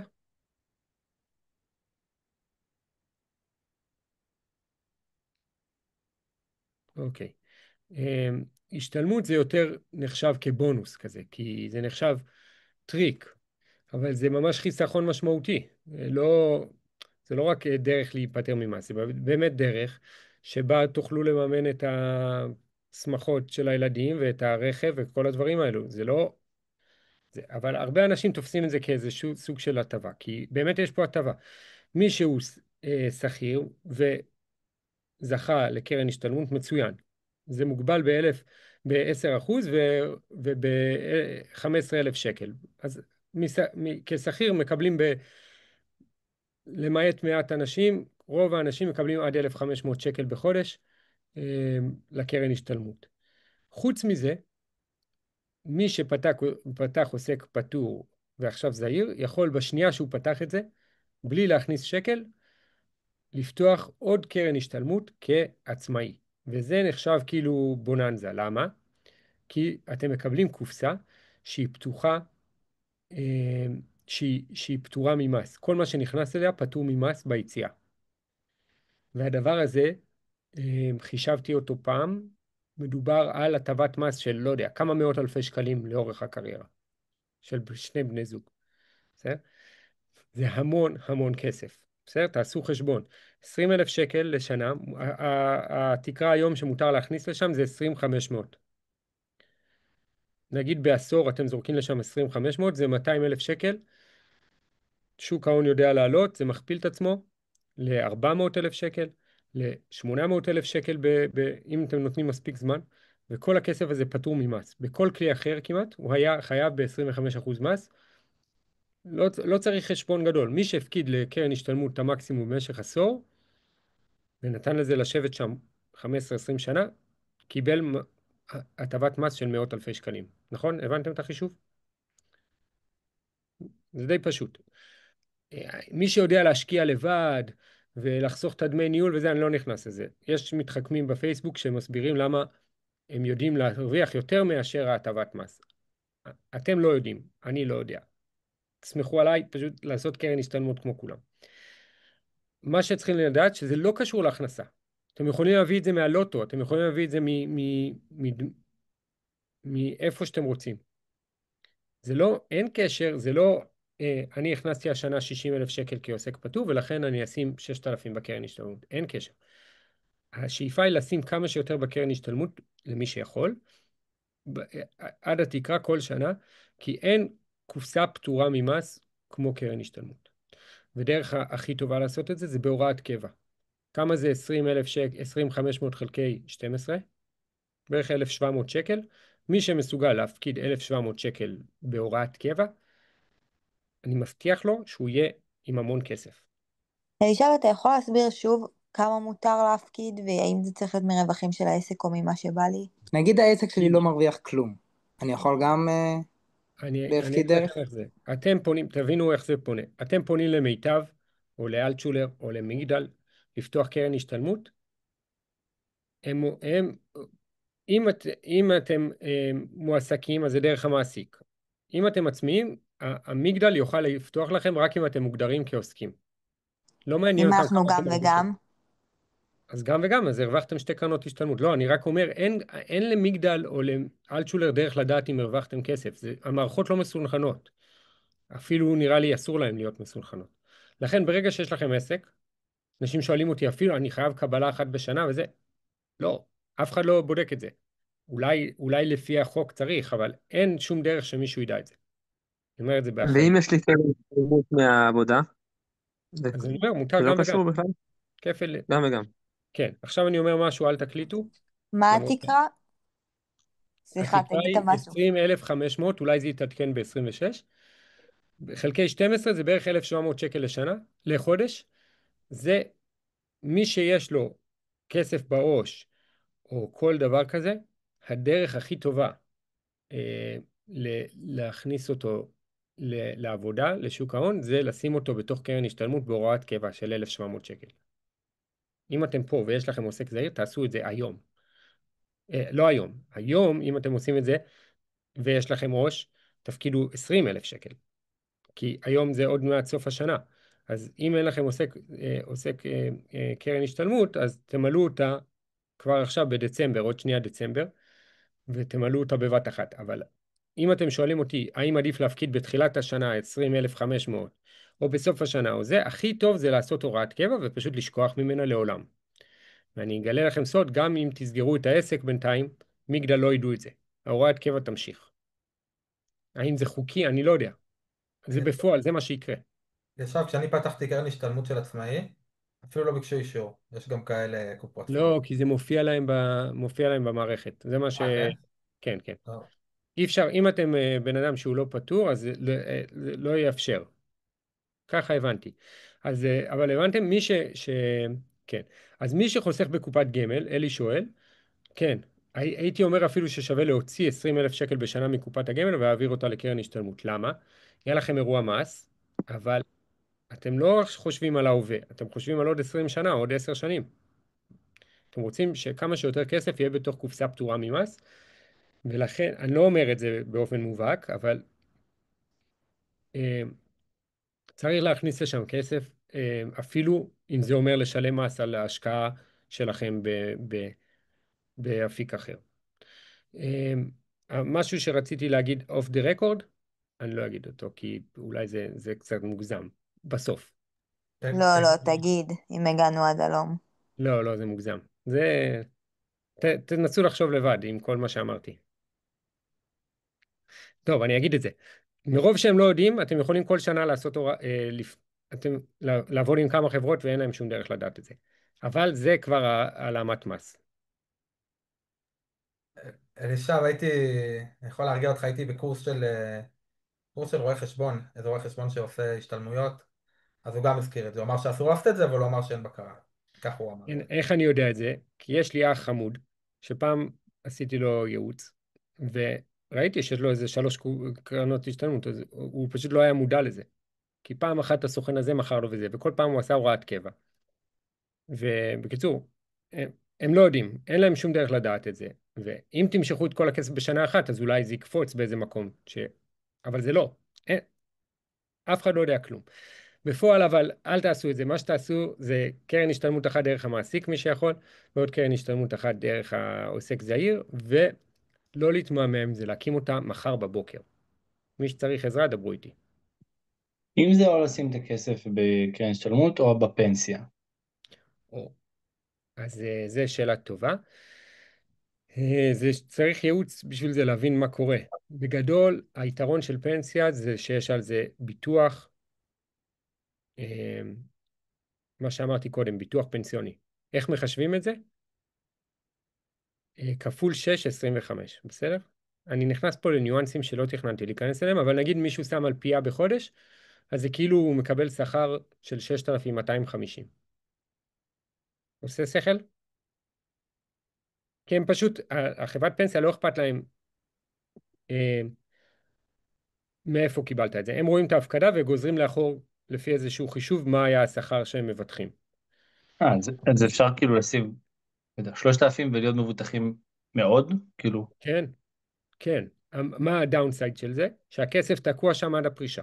ולכן, מי שרוצה, לכן הרבה פעמים, אם יש התלבטות, אז בקיצור, צריך לעשות ייעוץ על זה, זה לא משהו שאני לא סתם מורח אתכם, זה דבר שצריך להבין מה המציאות, כמה יש בפנסיה מצד הצבירה, איזה ביטוחים יש, מה קורה במקרה אסון. אתם מבינים? אז אפשר, למי שאין פנסיה, אז הוא יכול לקנות ביטוח חיים. זה המשחק, זה ייעוץ פנסיוני, מה שנקרא. אז אי אפשר לענות, אז למי שיש 1,000 שקל להפקיד, או לפנסיה או להשתלמות, אז התשובה היא שהוא צריך לבוא לייעוץ ולהחליט, או לחשוב בעצמו מה יותר נכון, אבל אין תשובה ברורה. אבל מי שיש לו פנסיה כשכיר, אז הייתי אומר קודם תעשו להשתלמות. נראה לי חשוב לומר גם שקרן השתלמות, הסיכון הזה, זה לא נזיל כמו קרן קופת גמל או כל דבר אחר. נכון? וזה יתרון נהדר. כי אתה זורק את הכסף ל6 שנים, מי שרוצה להשקיע לשנתיים, אז יכול להיות שבכלל לא כדאי לו להתעסק עם שוק ההון, כי בשנתיים הקרובות יכול לקרות הרבה דברים. בסדר? אז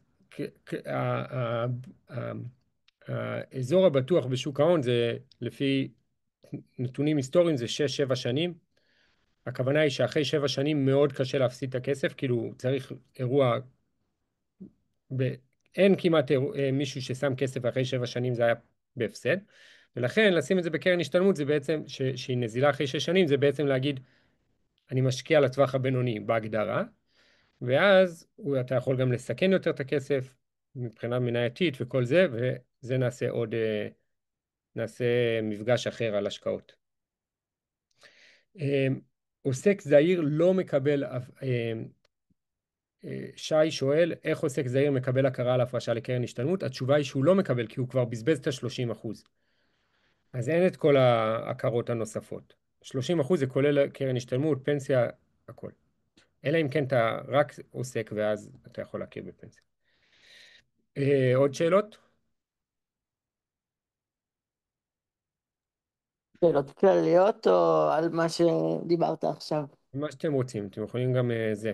על אז מזלו. שאלה שלי לגבי בסוף נקודות זיכוי של מס הכנסה, נגיד עכשיו סיימתי תואר, נולדה לנו ילדה, דברים כאלה שבעבר, כאילו הרואה חשבון, פשוט הייתי אומר לו, מדווח לו את הדברים האלה, והוא היה עושה מה שצריך לעשות. אם עכשיו אני מפטר אותו, כאילו, אם הבנתי נכון, כאילו שזה חלק מהרפורמה של העוסק זעיר, איך אני עכשיו מקבל את כל הנקודות זיכוי האלה? אז שי, אני אענה. בגדול, כשאתה עושה במערכת של תיאום מס, אתה יכול להוסיף שם את כל הזיכויים שמגיעים לך במהלך השנה השוטפת.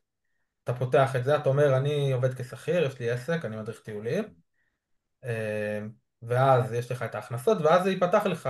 אפילו אם יש לך ילדים, המערכת גם תגיד לך, יש לך ילדים, תסמן על זה וי, כן? יש לך תרומות.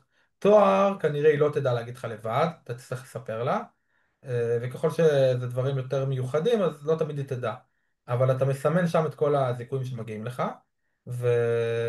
ואז המערכת יודעת כמה מס אתה באמת אמור לשלם. יא, יפה. אה, רגע, אני אגיד משהו לגבי לפטר את זה. אמ, זה כואב הלב, אבל באמת הרפורמה הזאת היא תפגע בפרנסתם של חלק מרואי החשבון, ואני כבר רואה מההתחלה של מנגנוני הגנה שלהם, שלא רוצה ללכלך על מישהו מסוים, אבל ראיתי כבר בעיניים, אנשים שמנסים לשכנע אתכם שזה לא כדאי, ואז אתם לא זה ולא זה. זה כדאי. זה צריך להיות מקרה מאוד מיוחד בשביל שזה לא יהיה כדאי.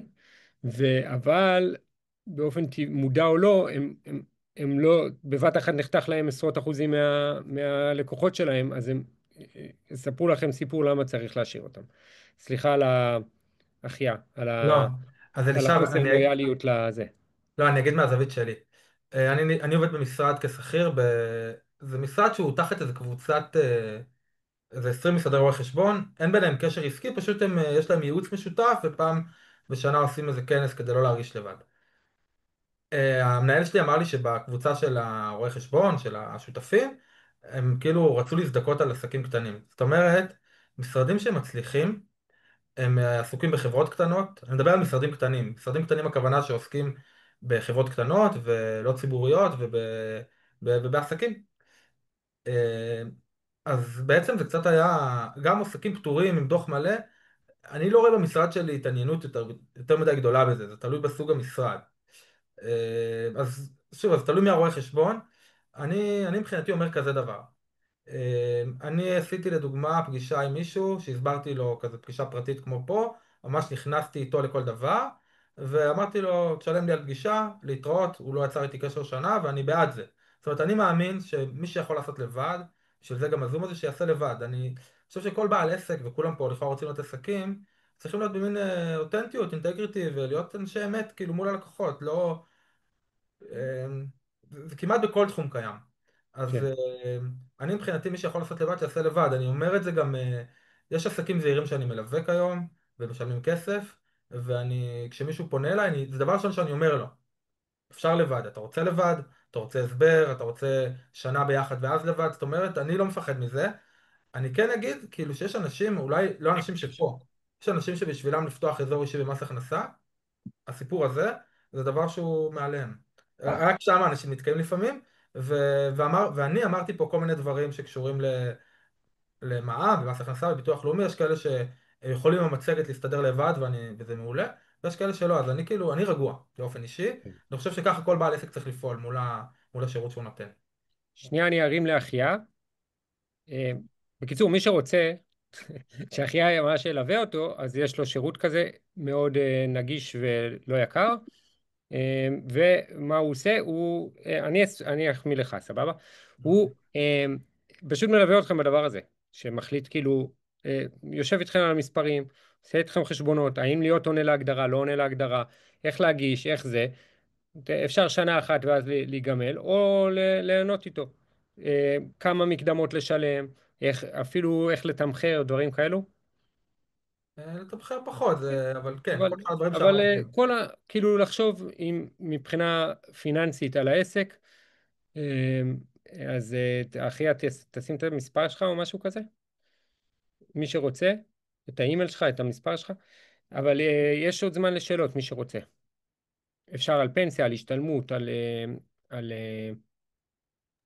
אני אשמח לשאול שתי שאלות. כן. סורי שאני בלי מצלמה. אחת, עמיחי פה לידי שואל, אם המעסיק שלו מפריש לו לקרן השתלמות לא את התקרה, הוא יכול להשלים לתקרה, לא על העסק. לא, הוא אומר שלא, אתה צדקת. אבל לא. אבל שיבקש שישלימו לו לתקרה. כאילו, שיחתור לזה. ושאלה שנייה, אתה אומר שהמערכות לא מחוברות. האם אתה יודע, אני משרתת בקבע, ובגדול אסור לי כאילו לעבוד בעוד עבודה. אבל אני כן אשמח לפתוח עסק, גם שעמיחי יוכל להשתמש בו, וגם גם בשביל נגיד מה שאמרת עם הקרן השתלמות. אתה יודע לומר שהן גם לא מחוברות שצה"ל לא יוכל לדעת על זה נגיד? תראי, השיחה הזאת היא מוקלטת ועוברת למשרד הביטחון. לא, אף אחד לא יודע כלום, ולאף אחד לא אכפת. They אוקיי. couldn't care less. באמת. לא. באמת לא זה. וגם לא, יש קטע כזה של הפרדת רשויות. זה כאילו זה נאמר על הפרדת הרשויות השלטוניות, אבל באמת יש חומות בין הדברים, זה חלק מחברה חופשית, שהם לא מעבירים מידע בין משרדים, בטח לא פיננסי. צה"ל זה עוד כאילו כן. משהו, לא יודעת להגיד איפה הוא חונה. אבל מגניב, תודה, ואין עליכם. כן. אורי או אורי? אורי, אורי. אהלן. אם אני מפקיד, פותח עסק, מפקיד קרן השתלמות, יש לי אפשרות לזכות את זה על המס ששילמתי בתור שכיר? בקיום אה, מס בסוף שנה או משהו כזה? לא. אם הוא פטור, אם הוא לא זהיר, אחיה הוא יכול? מה, על השכיר? 4.5%? לא. לא. זה כן מתוך, ההטבת מס בהפקדה שיש על קרן השתלמות, זה פונקציה של אחוזים מתוך ההכנסה שלך כשכיר. בשונה מהטבת מס לרווחי הון שהיא לא קשורה. אוקיי, תודה. ובגלל שיש עוסק זעיר שזה 30%, אז בעצם הדבר הזה נפל, הוא לא רלוונטי. כי זה כלול בפנים. כן. עוד שאלה? אני רגע כן. עושה את החישוב בראש, נגיד שאנחנו לוקחים 20,500 לקרן השתלמות, אני מפקיד עוד 1,500 שקל לפנסיה, כבר הגעתי ל-40,000 שקל. נכון. זה הרבה כסף. אמ, אז לא, אני אומר, אז השאלה אם עדיין כאילו שווה להישאר עוסק, כאילו להיות עוסק זעיר, ולכאורה אני יכול לקבל הכרה על, לא יודע, 40,000 שקל, תוסיף לזה עוד קצת הוצאות, כבר לא יודע, הגעת ל-50, 60, 70. לא, שי, ההוצאות זה אחרת. אם הפקדת 20,000, אז קודם כל, המקסימום שאפשר לקבל בתור הוצאה זה 13,000 משהו. וזה למי שמרוויח, 200 ומשהו. זה כן, כמעט 300. 4.5%. זאת אומרת, אם עכשיו הכנסתי 10,000 שקל מהעסק, והפקדתי 10,000 שקל לקרן השתלמות, מה שאני יכול לקבל זה 4.5% מההכנסה שלי, שזה 10,000, זאת אומרת, ההוצאה תהיה רק 450 שקל. זה לא... קיצור, חשבו על הטריקים האלה. שי, הבנתי. אם שווה לך להפקיד לקרן השתלמות ולפנסיית המקסימום, אתה כבר לא עוסק זעיר. הכוונה היא, אתה כבר עסק זה. בקיצור. אמ, עוד שאלות?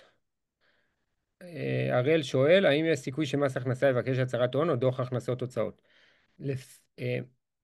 הם אומרים ברפורמה שלא יהיה הצהרות הון. אחיה, לא שומעים אותך. הם לא מבטיחים את זה ב100%. זאת אומרת, אם הם יזהו מישהו שיש לו בעיות בהתנהלות שלו, איכשהו, אז הם עדיין יכולים לבקש הצהרת הון. הם לא מתחייבים, אבל הסיכוי של מעל 90%, 95% שזה לא יהיה. לא, גם לשכירים רגילים יכול להיות הצהרת הון, אם פתאום חוקר מס כן. רואה שיש להם קדילק היום זה רכב טוב, אה, סתם המצאתי, רכב יוקרה, זה אפשר לעשות עליך כאילו בדיקה, אבל רובנו כשכירים לא ברשת של רשות המיסים, וגם עוסק זעיר זה לא הולך בדיוק להטריד את רשות המיסים. אני רוצה לענות לשאלה של יוחאי. שאל אם בדוח המקוצר של עסק זעיר, האם מכניסים גם את ההכנסות כשכיר? כי בתור שכיר ניכו לנו מס. אז ככה, כשאני עושה תיאום מס במהלך השנה השוטפת, אני מצהיר על כל ההכנסות שלי, שכיר ועסק, ואז בעצם המערכת יודעת להגיד לי כמה מס אני צריך לשלם על העסק. כשאני עושה את הדיווח השנתי, אז סומכים על התיאום מס שעשיתי, אני לא אדווח עוד פעם על השכיר. אני רק אומר, הרווחתי, בסוף הכנסתי מהעסק ככה וככה, נותנים לי 30% הוצאות, ואז עושים את החישוב מס הסופי. וזו הסיבה שהזכרתי במהלך הזום, שיכול להיות שהדוח המקוצר, המס שם לא נכון. יכול להיות שמגיע לי כסף חזרה, יכול להיות שאני בכלל חייב כסף, אבל מבחינת רשות המיסים סימנתי וי, ורוב הסיכוי שהם לא יפנו אליי, לא אם הם חייבים לי ולא אם אני חייב להם. כן. כאילו, עוסק זעיר זה כמו עוד הכנסה. דמיינו את זה כעוד הכנסה. במקום להביא תיאום, נכון, תיאום מס רגיל, אתם כותבים אני מרוויח 10,000 שקל בחודש כפול 12 פה, ועוד 2,000 שקל בחודש כפול 12 פה, ואז הם מחשבים לך טה-טה-טה-טם, אתה צריך להביא את הפתק הזה לפה. אז פה במקום להביא פתק משתי מעסיקים, אתה מביא פתק כאילו אתה מביא אינפוט ממעסיק אחד, ואת האינפוט מעוסק זעיר, שזה מאוד פשוט. זה 100% מההכנסות, פחות 30% אוטומטי, אז 70% ממה שהכנסתם. זה משתכלל בתוך המכונה של התיאום מס, ואתם מקבלים כמה אתם צריכים לשלם. זה יותר פשוט ממה שאתם חושבים. תיכנסו למערכת ותראו שזה די אינטואטיבי.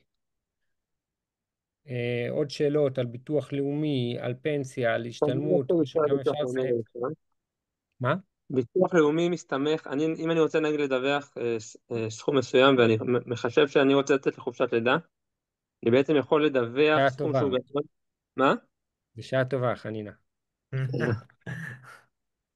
אז אני אומר, אני יכול לדווח על סכום גדול לכאורה, ואף אחד לא, כאילו איך הם מוודאים את כמה אני מכניס, כמה אני מוציא, אם הכל על פי דיווח. אז ככה, בגדול, ביטוח לאומי הם נגדנו, זה עובד ככה. אם אני ביטחתי את עצמי פחות מדי, הם לא תמיד ישלמו לי את מה שהרווחתי באמת. תלוי באיזה קצבה, בדמי לידה ומילואים, בדרך כלל הם כן ישלמו מה שיקרה, אבל לצורך העניין בנכות מעבודה, אם אני ביטחתי את עצמי ב10,000 בהצהרה שלי לביטוח לאומי, והרווחתי 20,000, הם לא ישלמו לי את זה. אה, עכשיו ככה, איך הם יודעים כמה הרווחתי בפועל? בסוף שנה אני מגיש דוח למס הכנסה, בין אם זה הדוח המקוצר או הדוח הרגיל, ואז מס הכנסה מעדכן את ביטוח לאומי כמה הרווחתי, ביטוח לאומי עושים את החישוב שלהם ושולחים לי, תמיד הם ישלחו הודעה, היי אתה חייב לי קצת, או היי אנחנו מחזירים לך קצת, או הרבה, כאילו בתקווה שזה לא הפרש גדול מדי. אבל גם למס הכנסה זה על פי הדיווח שלך, אתה לא צריך להוכיח את זה כאילו, בעוסק זעיר. נכון, נכון. לכן בעסק זעיר בעצם אני יכול לעשות את הערכת מס שלי, תשלומי מיסים בביטוח לאומי, בצורה יותר מדויקת.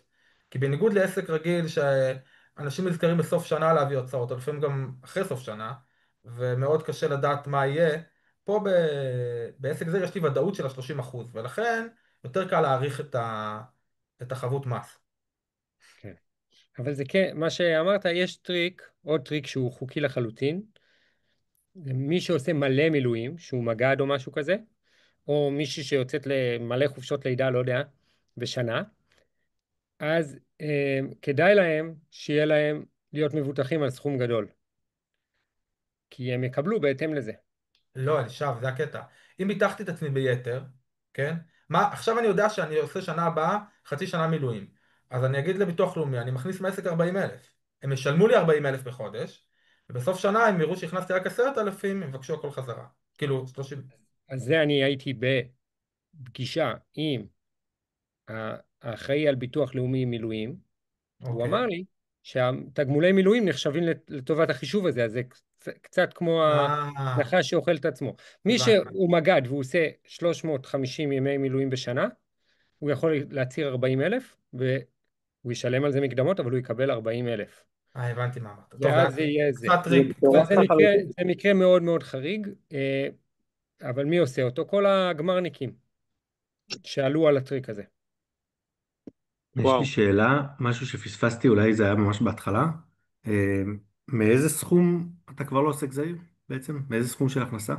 זעיר או מילואים? כאילו או מאיזה סכום אתה עוסק מורשה? 120. בלי קשר מה? 120 בשנה. כמו המע"מ, אותו דבר. כן, הם עשו את התקרה דומה, לפחות בזה זה לא מבלבל. זה מה שהופך את זה למבלבל. אם הם עושים נכון. תקרה ומצד שונה, היה שני, לך, אם היית היה לך שואל. אם היה לך שתי תקרות שונות, אז בכלל, אתה אומר, רגע, עברתי את הזעיר, זה גם... כן. עכשיו,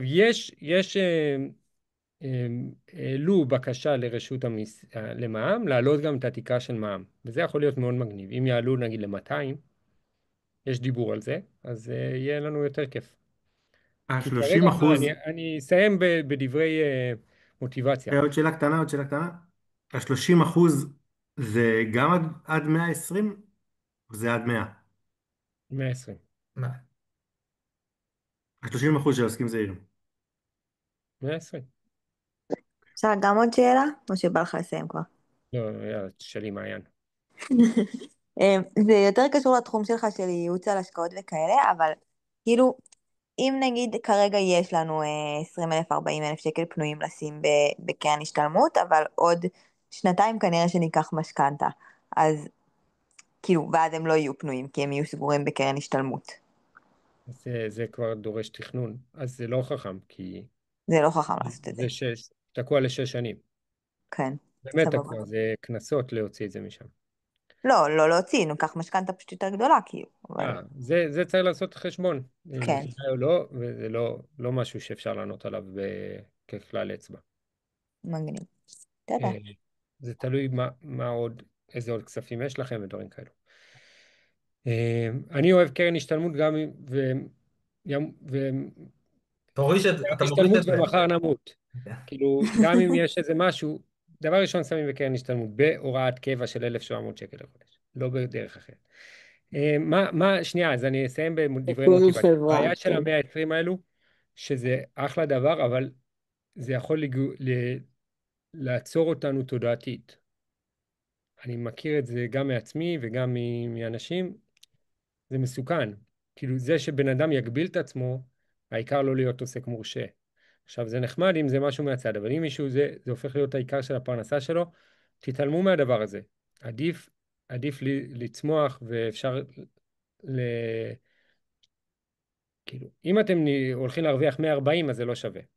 אבל אם הדבר הזה של הפריצה של ה-120 תוקע אתכם מלהגיע ל-250, אז לא כדאי. אז כדאי להתגבר, לקפוץ מעל המשוכה הזאת, להתייעץ עם אחיה ולגבות עבור המדינה מע"מ, הכל טוב. אפשר גם להזדכות על כל מיני דברים, וזה בסוף יכול אפילו לצאת משתלם. תלוי. ואם אני יודע, אם אני יודע שאני, לא יודע, שאני אגיע מקסימום ל-160, כאילו שזה מה שה-occupation שלי מביא, וזה כאילו, זה הדבר. אחיה, מה אתה אומר? ש-160 זה... בין 120 ל-160 זה לא משתלם להיות עוסק מורשה. אז מתי הנקודה? אז מה כן. עושים? אז מה אני עושה? כאילו, מעלים מס? מקבל מזומן? מה אני עושה? לא, באמת אני שואל. מה, אתה רוצה שאני אגיד אחרי כל הטריקים שאמרנו אה, שפה, והכל עובר למשרד הביטחון? יחי, אני אגיד לך משהו, אני הכנסתי השנה סכום נמוך מהעסק שלי ואני עוסק מורשה. אז אולי צריך ללמוד מקצוע שמכריח אותך להיות עוסק מורשה.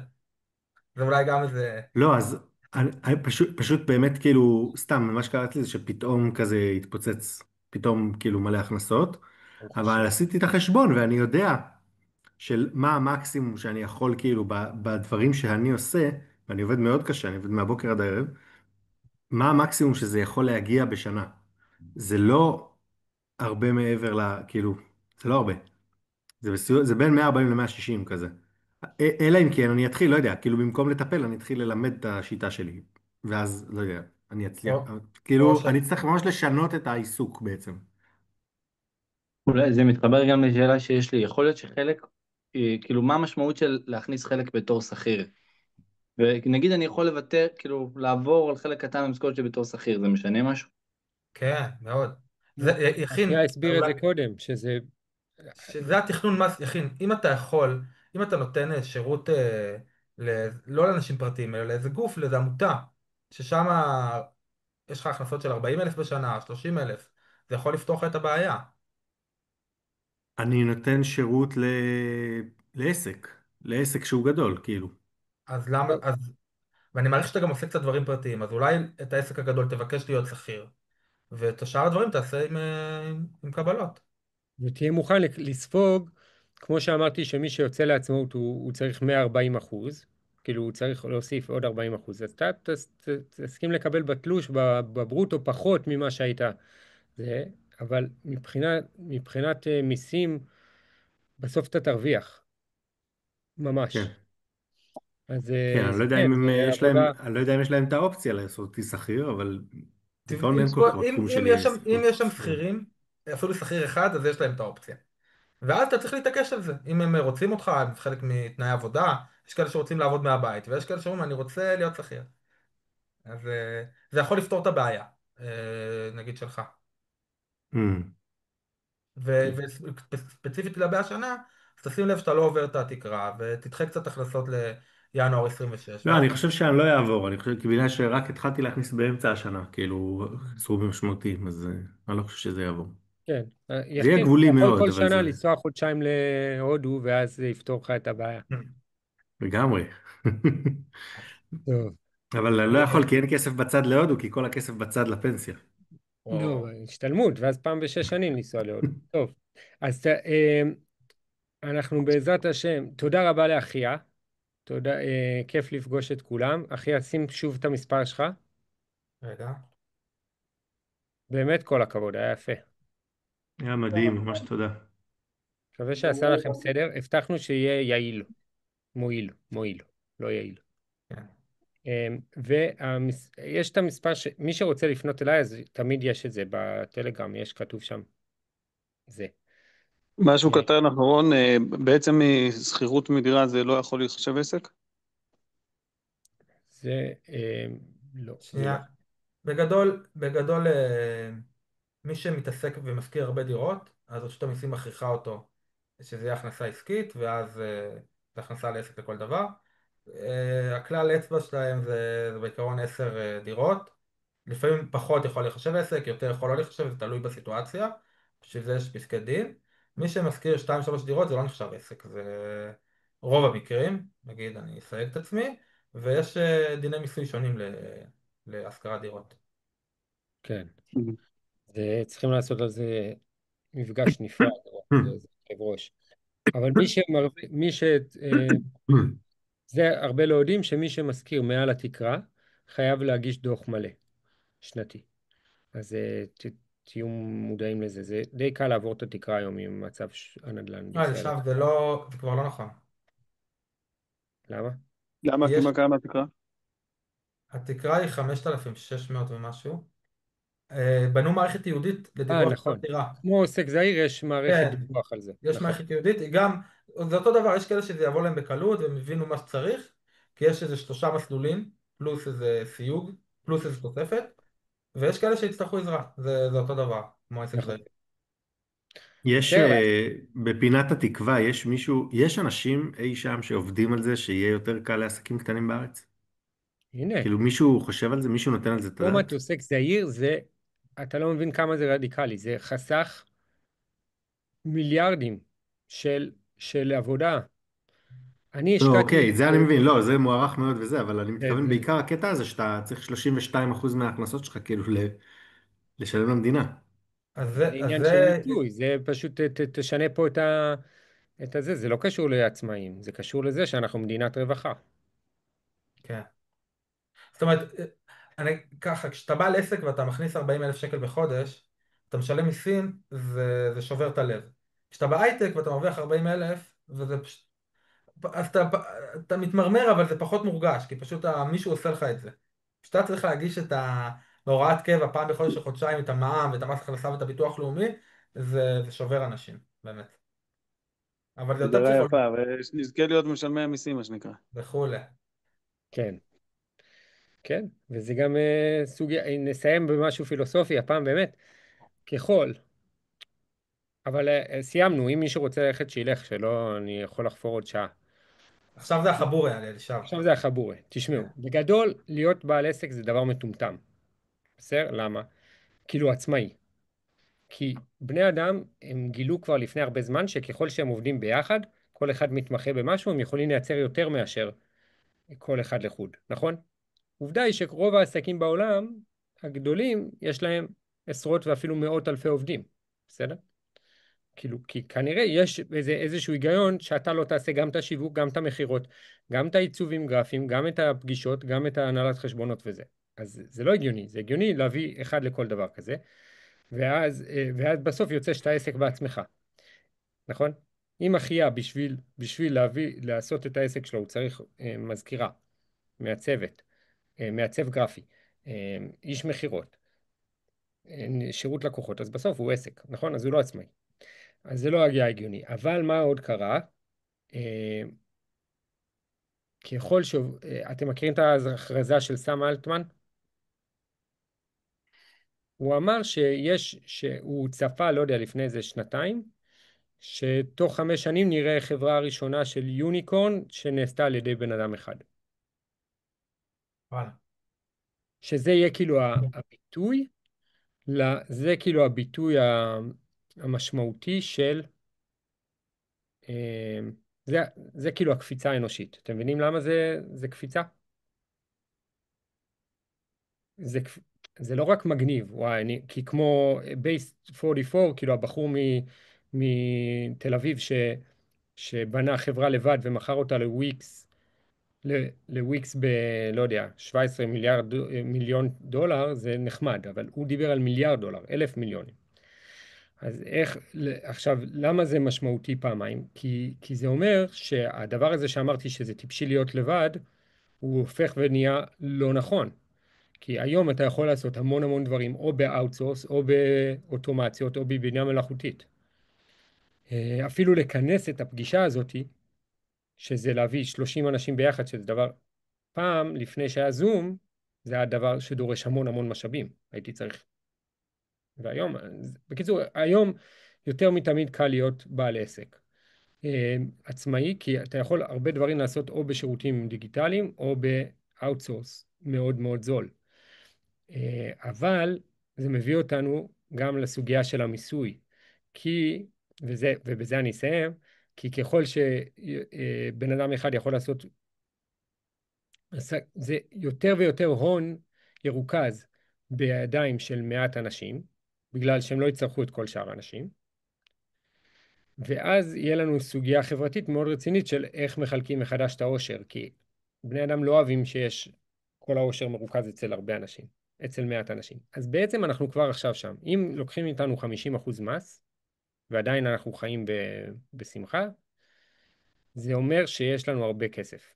אתם מבינים מה אני אומר? כאילו, שיש מספיק כסף בשביל לקחת מאיתנו 50% מס, ושעדיין אנשים יהיו מבסוטים, וזה הולך להיות עוד יותר אכזרי, כי מתישהו יהיה אנשים עם עוד יותר כסף ויצטרכו לקחת מהם 70% מס, כי אחרת לא יהיה מאיפה להכיל את כל האנשים שהם לא האנשים האלו. אז אמרתי משהו קצת מורכב, אבל זה דברים שאני חושב עליהם. כל פעם שאתם לא רואים מורכב, אמרת מה אמרת? אמרת שהחיים חרא. לא, למה? אמרתי פה את הדבש והעוקץ. אמרתי, אתה יכול להיות הבן אדם הזה שמרכז אצלך. בקיצור, לפני 10 שנים לא היית יכול לייצר כל כך הרבה ערך כמו שאתה יכול היום. אני לא יודע אם בעבודה שלך אתה יכול, אבל מי שיחשוב על זה, אז הוא יכול לייצר היום מלא מלא ערך הוא בעצמו. מלא כסף גם, כי הכל סקלבילי. אבל זה גוזר שמי שמצליח, מן הסתם ירצו ממנו מיסים, כי כל הכסף אצלו. כן, זה החלק שהתכוונתי בסוף. זה כן, כן. אנחנו בדיוק באמצע, כי אתה אומר, אין לי מספיק כסף בשביל שיהיה כיף לשלם 50%. נכון, גם לא 30%. אבל אני מברך אותך שיהיה לך כל כך הרבה כסף, שתבין שזה בעצם מאוד הגיוני. אמן, אמן. בסדר. אתם רוצים לכתוב גם, טוב, לא, חשבתי אולי כל אחד יגיד במה הוא עוסק, ואז תעבדו אחד אצל השני וזה, אבל זה נעשה בפעם הבאה. לילה טוב. לילה טוב. תודה רבה. לילה טוב, תודה רבה. טוב, תודה לכם. אלישב, תודה גם לך. תודה רבה. ביי.